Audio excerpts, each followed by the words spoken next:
Hello students, welcome to Vistas Learning. This is Shruti D. Nadiga, your chemistry tutor. We are in Vistas Learning where we get the quality education for all. Students, as I said, I am the chemistry lecturer. We are going ahead with 11th standard and we are doing the hydrogen chapter, which is 9th lesson in your syllabus. And this is our 5th lecturing class. As we know, we have already started with the lesson and we have already done many videos.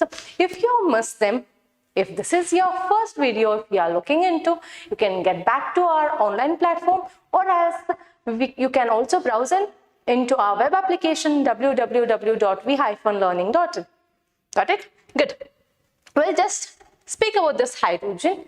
As we have already learned about the hydrogen, now we are going ahead with a very important compound which is made up of hydrogen, that is water. And we have also studied the physical and chemical properties of water, and now we are going ahead with the hard water and the soft water. What is this hard water and soft water? Will the water be soft, or if it has been converted into ice cubes, then it will be hard? Is that what we are speaking about? Absolutely wrong. No, we are not speaking about that hardness. This hard water and soft water is something else. We'll get into the chapter now. Students, we say rainwater is pure. Do you agree with this? But I have a question. If I say rainwater is pure, how come the Taj Mahal and many other monuments get destroyed? And we give the reason that is because of acid rain. Now tell me, the rain is acidic and injurious, or is it pure water? What do you think? Since if you're thinking that rainwater is pure, but the atmosphere pollution what we are doing is making the water acidic. If you are thinking that, that's correct. Fine, we'll just check into this. When the clouds crush and we get the rain, that rain will be pure. But when it contains the atmosphere contains many gases, right? It contains oxygen, nitrogen, hydrogen, carbon dioxide, sulfur dioxide, many gases. Mainly the oxides of the gas will get dissolved in water. Oxygen also get dissolved in water. Carbon dioxide also dissolves in water. Sulfur dioxide, nitrogen dioxide all gets dissolved in water. And by the time it reaches the floor or the ground, the soil also contains many salts like NaCl, magnesium chloride, magnesium sulfate, magnesium hydroxides. Even we have calcium chloride, calcium hydrogen carbonates, and calcium sulfates, which is present inside the soil. It is been present in the soil, right? When water falls onto the ground, and that water will also dissolve these salts which is present in the ground. And then the water will be not pure, they become impure. And these salts which is present inside the water or which is being dissolved into the water will make the water hard. Got this? Yes. We can also say the calcium and magnesium salts of bicarbonate, that means HCO3 minus. Bicarbonate, we can also call it as hydrogen carbonate. Chloride Cl minus, sulfate SO4 minus 2. So these are the anions for these cations. That means we have magnesium hydrogen carbonate, calcium hydrogen carbonate, magnesium chloride, calcium chloride, magnesium sulfate, calcium sulfate. These salts of calcium and magnesium will dissolve into the water and makes the water hard. How to get to know whether the water is being hard or not?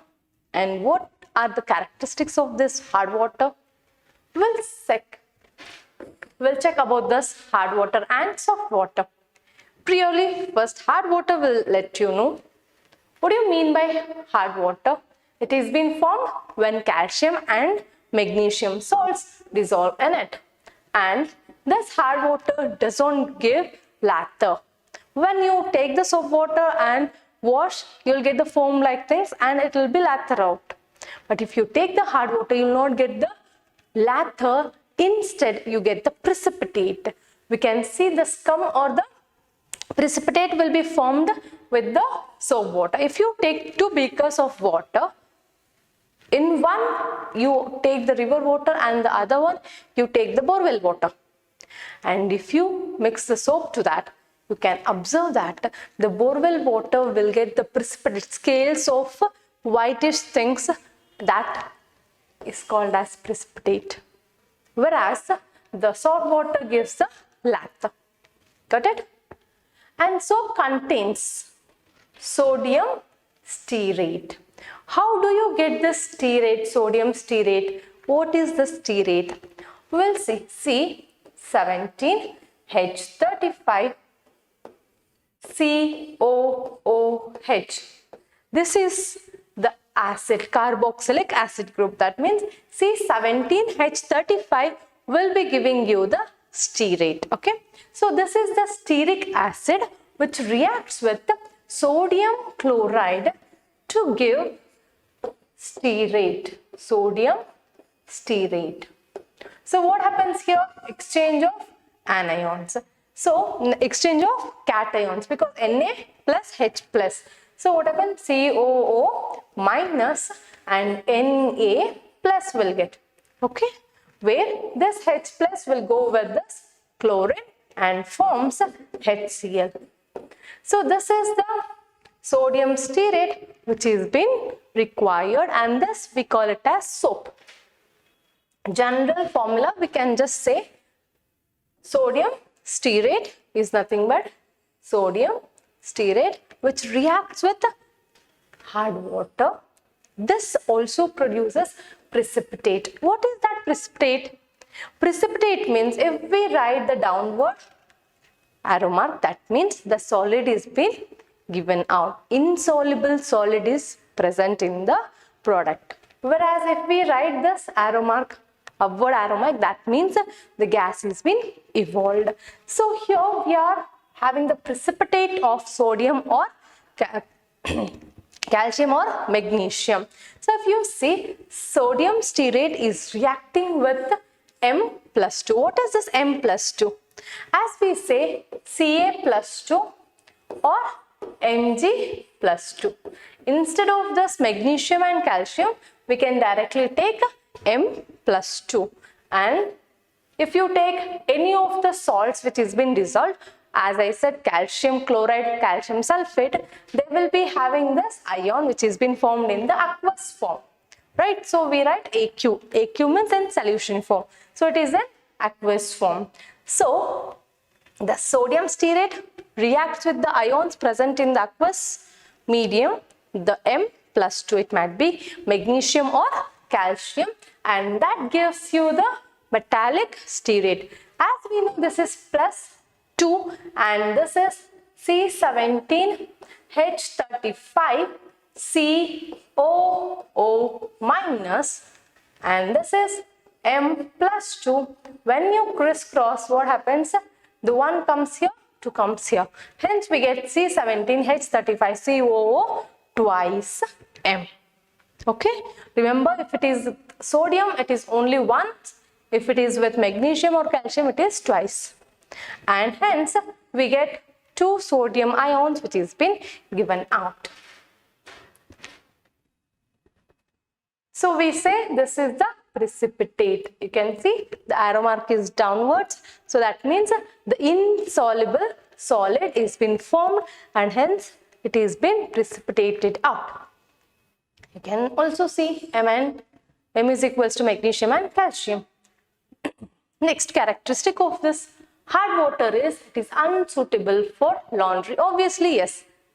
When it is already had many salts present in it, It cannot dissolve these salts, which is the dirt which is present on laundry, and also the salts can destroy the laundry. Here it is harmful for the boilers. If you see the coil, it will be made up of copper or steel or any of the other metals, right? If you see this coil and it will be immersed into the tank or the boiler, whatever the container we have, and water will be present here, right? And if this water contains, if it is a hard water and if it contains salts, what happens when temperature increases? The salts will deposit on the coil. So what happens further? If it has been depositing on the coil will get a thick coat on it, such that this cannot be used further, because how much ever the electricity is been passing, the water will not get easily boiled, because whatever the heat energy has been passed through the coil, that will be given to the salt. Salt will absorb the heat energy and it will not allow the water to boil. Electricity will be also waste, and also the water will not get heated up. So it is very harmful for boilers, and sometimes what happens, due to that, the boilers will get, the coil will get scratched or it will get burst, and that's why we say it is not good for boilers, or we can also say it is harmful for boilers, because deposition of salts in the form of scales, that forms the scales on the boiler, the coil of the boiler. And this reduces the efficiency of boiler. As I said, the electricity will be consumed, but that will not make the water to boil, because it will be coated up. Complete metal will be coated up. If the metal gets heated up, the heat energy will be transferred to the water. But here, that will be coated up with the scales of salts, and hence the heat energy cannot be easily transferred to the water. Hence the efficiency decreases. Two types of hard water are present. What are these two types of hard water? First of all, the water will be of two types, hard water and soft water.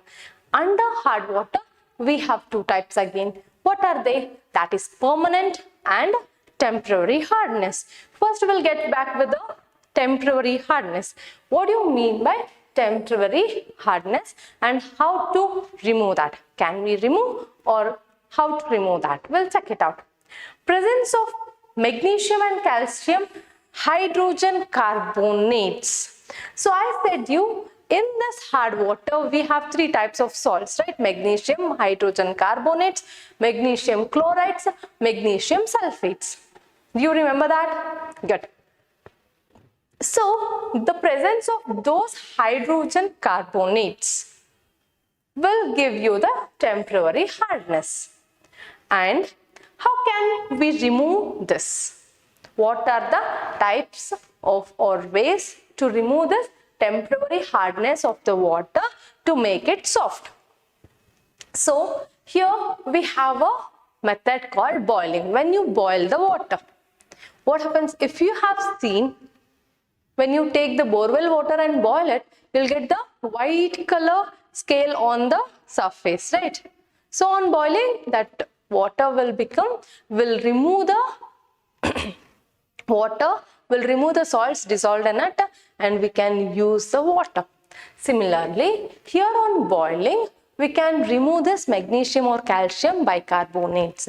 The soluble magnesium bicarbonate is converted into insoluble magnesium hydroxides, and calcium bicarbonate is converted into calcium carbonates.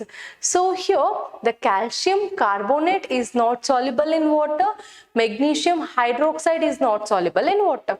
So by boiling, we can convert this magnesium bicarbonate into magnesium hydroxide and calcium bicarbonate into calcium carbonate, such that they will not be dissolved in water and we can easily remove them either using with filters. So this magnesium hydroxide is precipitated and which can be removed by filtration. Easy method. If it is not been dissolving in water, we can use the stains and easily remove the unwanted particles by filtration. So you can see when magnesium carbonate is subjected for heating, or if it is been, the hard water is boiling. You can also give the delta here, which means heated up. Okay, so when magnesium carbonate is been heated, we get magnesium hydroxide with the evolution of carbon dioxide. Do you remember this downward and upward arrow marks, friends? If it is upward, that means carbon dioxide is being evolved out as a gas, whereas the magnesium hydroxide is precipitated. If it is being precipitated, you need to understand in the given solution, these are the solids and they are not dissolving in the given solution. Got it? Good. So magnesium bicarbonate is soluble, whereas magnesium hydroxide is insoluble in the given solution, hence it precipitates out, whereas carbon dioxide is released. And likewise, we have calcium bicarbonate, which gives you calcium hydroxide and water molecule and carbon dioxide. Here also carbon dioxide will be released out and calcium hydroxide will be precipitated out. So next we can also say calculated amount of lime is added to hard water. Lime means calcium carbonate. So when it is been added to lime hard water, it reacts. It precipitates out the calcium carbonate and magnesium hydroxide, which can be filtered off. Okay, instead of just heating, also if you are adding lime, that also removes hard water. And you can see here the magnesium bicarbonate reacts with lime calcium hydroxide, which gives you calcium carbonate and magnesium hydroxide, which both are insoluble in water and they are precipitated out.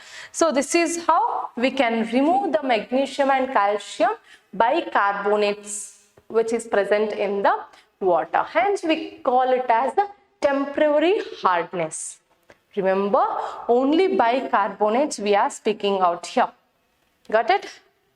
So we see even the calcium bicarbonate, when it is been added with the lime, we get calcium carbonate with water molecule if there is no magnesium hydroxide here. So this method will be called as Claas method. First thing, you can remove the magnesium and calcium bicarbonate by boiling, and that is the way how we remove the temporary hardness using boiling method. And the next one, by adding lime, that is calcium hydroxide. On adding calcium hydroxide, we can remove the magnesium and calcium bicarbonates, and that method will be called as the Claas method. Got it? We'll just have a look of this hard water and soft water. So what is hard water? Hard water is the water that has high mineral content. Obviously, yes. What do you mean by mineral? Which is present in the ore or the earth crust, the metals or the oxides of metals or sulfides of metals or elements which are present in the earth crust will give you the minerals. So ore is also a mineral.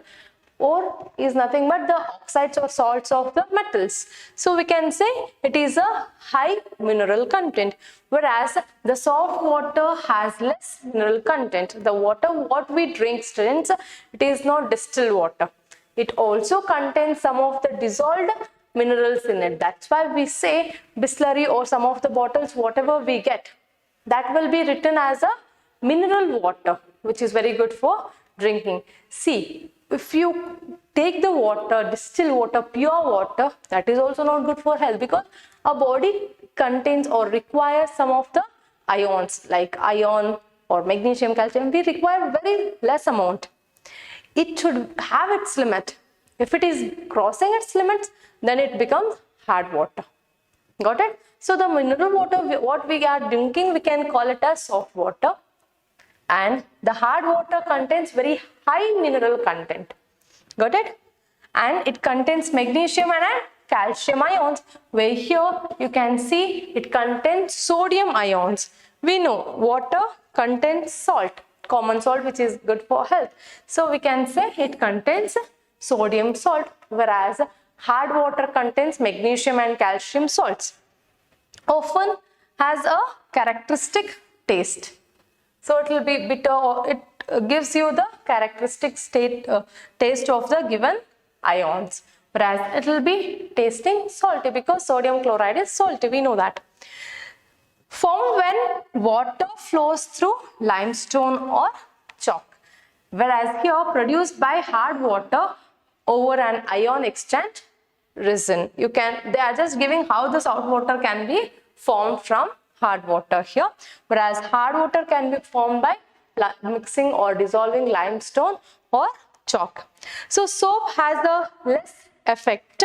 A film is formed rather than a foam. So you should get the lather, which has been formed when reacted with soap, but here we don't get the lather, instead we get the scum or precipitate. So that is what they are giving here. Where here for soft water, we have soap has a good effect which forms foam when it is been mixed with water. Understood? Next we have permanent hardness. We just studied about the hardness. What is this permanent hardness? What you can check with? Here, whether we cannot remove this permanent hard water or the salts present inside the water or what. Just by boiling or adding some of the limestones, we cannot remove them. We'll check how we can make this hard water, permanent hard water to soft water, and also what do you mean by permanent hardness. So here, presence of salts of again magnesium and calcium in the form of chlorides and sulfides. You should remember this. Chlorides and sulfates will form this hard water. So permanent hardness is not removed by boiling. The simple method, just by boiling we cannot remove them because they will not get precipitated out. And also this cannot be removed by glass method or treating with sodium. That's why it cannot also be removed by treating with lime or by glass method also. It can be removed by treating it with washing soda. What is this washing soda?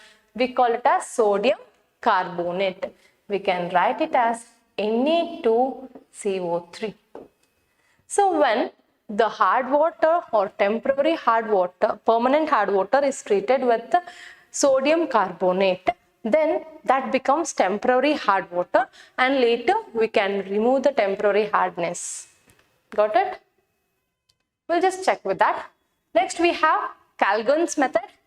We also have ion exchange method and synthetic resins method. First we'll get into the washing soda method. So washing soda reacts with soluble calcium and magnesium chlorides. As I said, Na2CO3 reacts with magnesium chloride or calcium chloride. So what happens here? It forms sulfates, and if you take sulfides, either the chlorides or sulfates. So these get reacted with sodium, and sodium chloride will be formed with magnesium carbonates or calcium carbonate. So they are insoluble, as we know. Hence, instead of that, when we are adding the magnesium chloride and the calcium chloride with the sodium carbonate, when they react, we get directly the carbonates of magnesium and calcium. So it can be easily removed because they are not soluble in water. So you can see M refers to magnesium or calcium. So magnesium or calcium chloride reacts with sodium chloride to give magnesium carbonate or calcium carbonate with the NaCl, and hence you can see it is been precipitated out. If it is been precipitated, what I said, it is not soluble in water, hence it like precipitates, and you can remove just with the filtration. And also the sulfates, magnesium or calcium sulfate reacts with sodium carbonate to give the carbonate of calcium and magnesium with sodium sulfate. So here again magnesium carbonate is not soluble in water, hence it precipitates out. Where sodium sulfate is soluble, you can easily remove them. So Calgon's method. What does this Calgon's method says?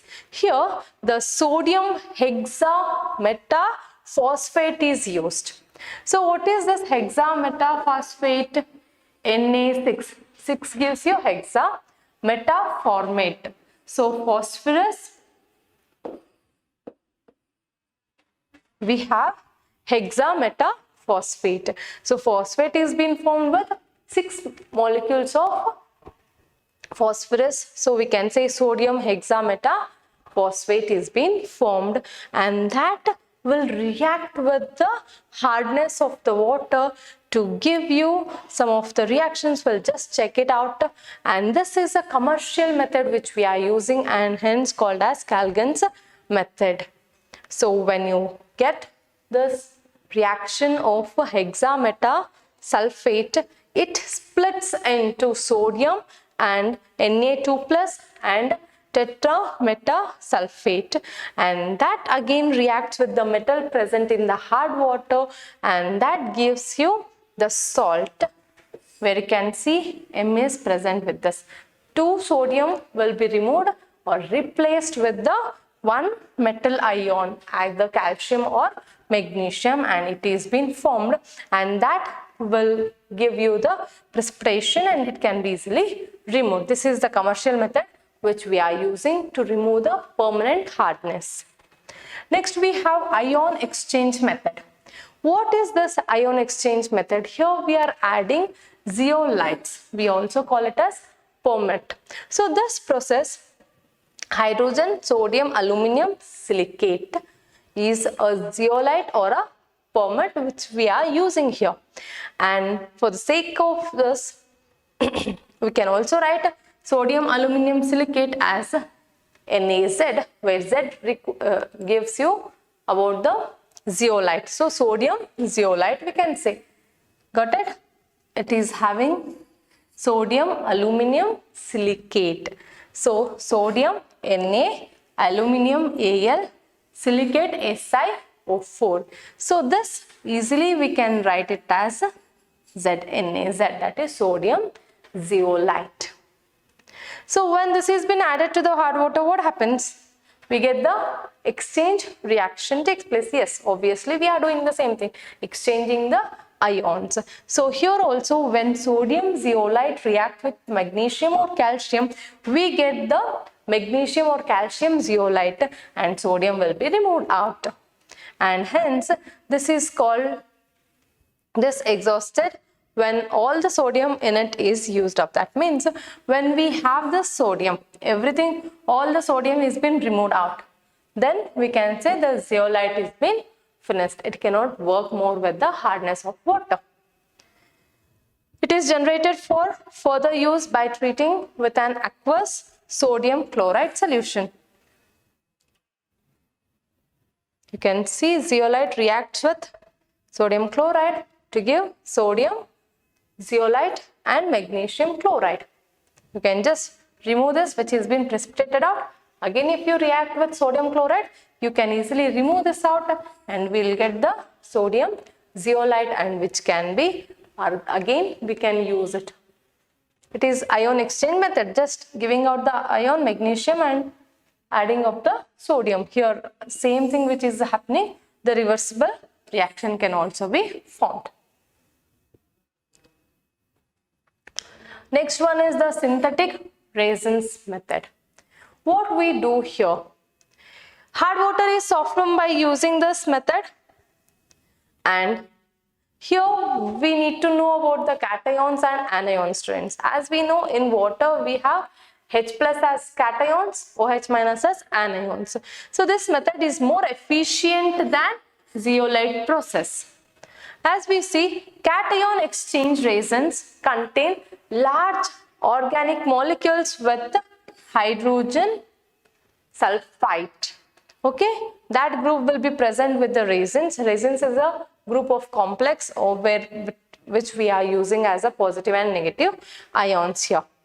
So these resins are insoluble in water. Okay, the cation exchange where we are using this organic molecules are insoluble in water, and ion exchange resin will contain this RSO3H, which is being changed to RNA by treating it with NaCl. When you are just adding the NaCl to this resin, that gives you the RNA. So sodium salt of the given organic molecule.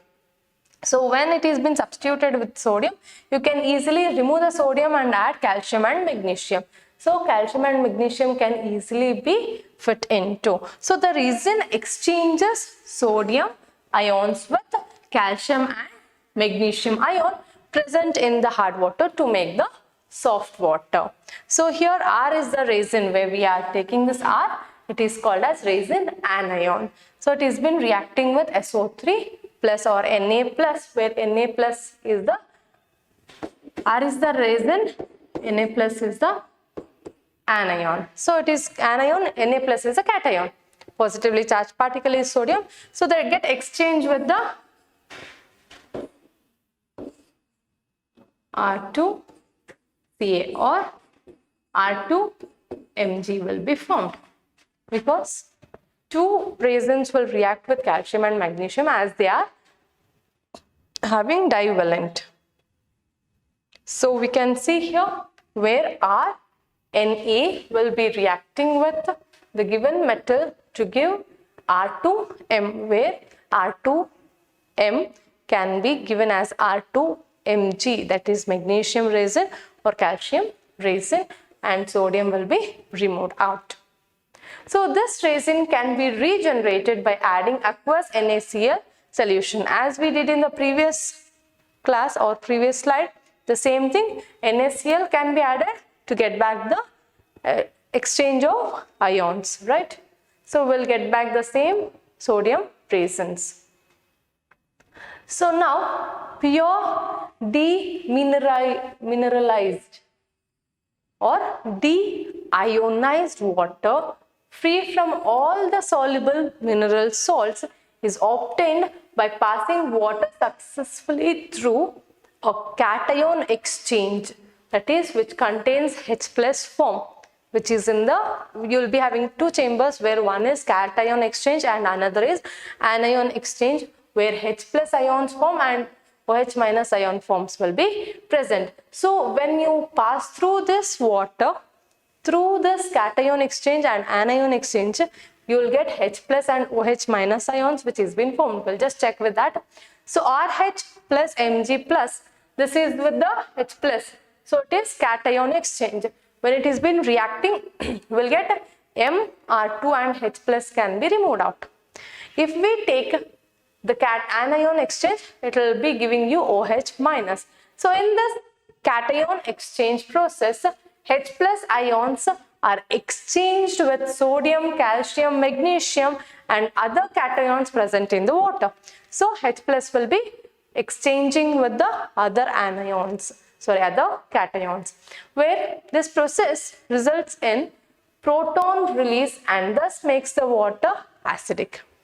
As it is been releasing H plus ions, obviously we know that becomes pH level will increase and hence pH level will decrease and hence it becomes acidic.